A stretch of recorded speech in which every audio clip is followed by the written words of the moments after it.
Hello, dear colleagues. This is Ievgen Pylypchuk, and I represent the Institute of Environmental Geochemistry of National Academy of Science of Ukraine. And the topic of my presentation is develop of a conceptual scheme for the creation of environmentally friendly gadolinium containing neutron-absorbing nanocomposites, and also their validation with gadolinium containing chitosan films. So this project is carried out in frameworks of a project funded by National Academy of Science, and this is a project for young researchers. And the title of the project you can see here. And this project involves two stages. Now we're in stage 2, which has started in January this year. And this stage requires development of synthesis technologies for gadolinium containing nanocomposite materials. So in this stage 2 we have several tasks, and now I'm presenting you the material which is directly related to tasks 5, 6 and 7. And basically this means that we need to develop conceptual scheme for creation of such composites, then develop biocompatible materials based on gadolinium and biopolymers, and then we also need to optimize the synthesis parameters of such materials. So before I go directly to our presentation, I also would like to briefly remind you why it's important and why we are doing this. So you know that there is a big need in improving shielding from different radiation sources, including neutron radiation. And for example, in this picture you see the neutron shielding door, which is packed with these polyethylene bricks which contain boron. And there are some positive things about this, because this boron and polyethylene bricks have affordable price, they are lightweight, and they are available at large scale. However, there are also some problems, basically including sustainability, recyclability, and also efficiency per mass, because there are some different isotopes. For example, you can see from this table, which has much higher neutron capture cross-section, for example, like cadmium and gadolinium. You see their cross-section much higher than, for example, for instance, for boron. And this all require us developing new materials for protection from different neutron sources. So we have analyzed different literature sources and recent achievements for the creation of gadolinium containing materials for neutron protection, and according to our literature analysis, we have developed this conceptual scheme for the creation of gadolinium containing composite materials. So in this case we suggest a 4-layer scheme for the composite material, which contains outer layer number 1, which contains radiation resistant binding layer number 2, neutron shielding layer, which actually contains gadolinium, and then base on which this layer is deposited. And I can also briefly comment about this layer. So if, for example, outer layer will be interacting with natural conditions, for example, like rain or sun, it definitely should contain different special paints which are resistant to such conditions. And we can also say that the main parameters and optimal materials for this layer are already developed.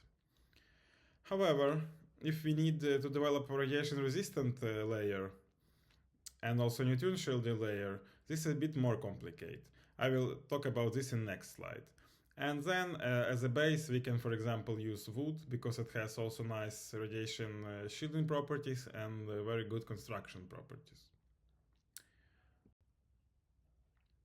So now I will go to development of radiation stable layer and also neutron absorbing layer, which are layers number 2 and number 3, if you remember from previous slide. So here we need to remember what is happening when neutrons are interacting with material, for example, gadolinium containing material.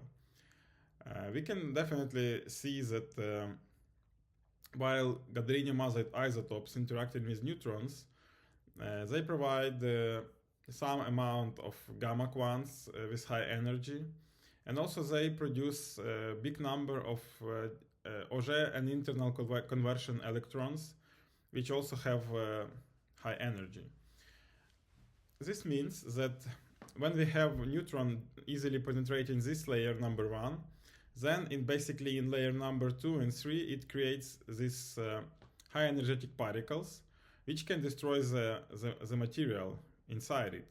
And then this means that we have to have material which is stable to gamma quants and also to internal conversion electrons and Auger electrons. That's why we think that this layer should have some distinct thickness. For example, for radiation stable layer number 2, we suppose the thickness should be between 1 millimeter and 1 centimeter. And then gadolinium containing layer can be up to 2 centimeter depending on the parameters for neutron shielding. For example, you can see from table 1, we have different penetration depths of beta particles which interacting with different substances, for instance, air, water, aluminum, and lead. And you can see that, for example, if you have metal layer, it definitely absorbs much better beta particles than like water or air. And here we presenting one short, very brief example of such a material. For example, we have synthesized this biopolymer film, which is based on chitosan. It's polymer from shrimp shells. And you can see this film is transparent. And also it has gadolinium inside. We have synthesized a series of this film with variety concentration of gadolinium and also without it. And we investigated their thickness. So for example, you see the film without gadolinium has thickness approximately 9 micron. And gadolinium containing film has thickness approximately 15 micron.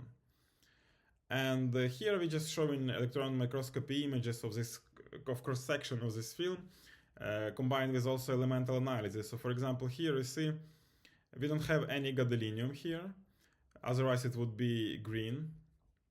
But we have gadolinium in the gadolinium containing film, of course.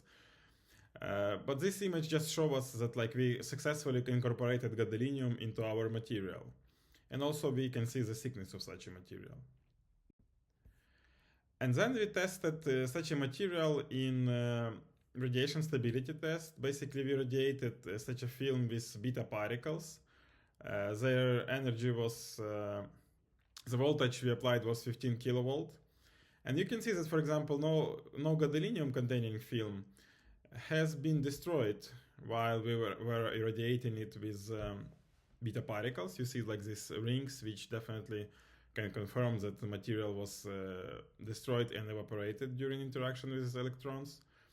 However, when we have gadolinium containing film, you can see that, yeah, it still keeps its porous structure, but we don't have such a severe damage to the biopolymer structures we have in case without gadolinium. So here we can conclude that incorporation of gadolinium increased radiation stability of the material.